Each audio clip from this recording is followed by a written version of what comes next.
بس شوف الموارد، شوف الموارد يا حبيبي، 600 ب5000 نفطاية ويا البونص بجوبلن، شي عجيب. بس شوفوا الموارد، شي عجيب عجيب. ايش تتوقعوا؟ مش هاجم.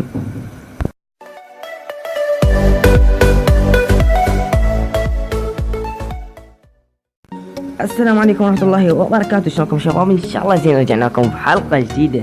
طبعا هاي الحلقة بقريتي هجمت هجمة غريبة. قاعد يهجم هو، وطلعت هاي هجمة وقال صورها وانشرها لين هجمة تستحق النشر. مثل ما تشوفون 600 ب5000 نفطاي ويا البونص وفقط جول. ايش تتوقعون القرية؟ شوفوا يا حبيبي، نوقف الهجمة ونشوف. مفول موارد يعني ويا البونص 600 ب600. مثل ما تشوفون النفط برا، الخزانات شوية متروسة، عندك المخازن كل متروسات، بس الحفارات لا. باعوا المخازن يا حبيبي، بس باع النفط، باع المخازن. والله يعني خطير. يعني قرايب لما نسوي صفن. بس شوفوا الموارد. كمل الهجمة ونشوف. طبعا بعد ما يعرف يجي لما نسوي تخربط بعد قام يذب الملوك يعني. بس شوفوا الهجمة، والله روعة. شوفوا لما تشوفون ذب الجوبلن قام يذب شاطع بعد ما يصدق، لان هو يمه ماكو موارد بالتون داعش، حيل ماكو موارد.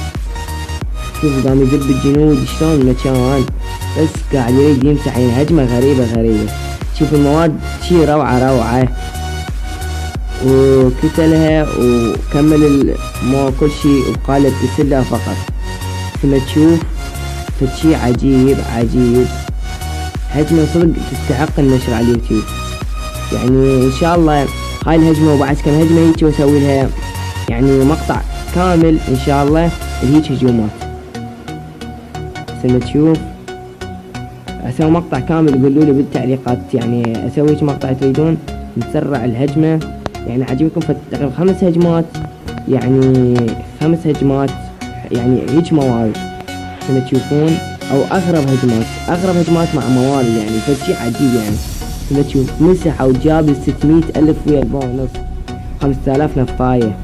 والله يعني صدق فشي غريب. ثم تشوف حرام، هو اصلا حرام يعني ماكو مثله.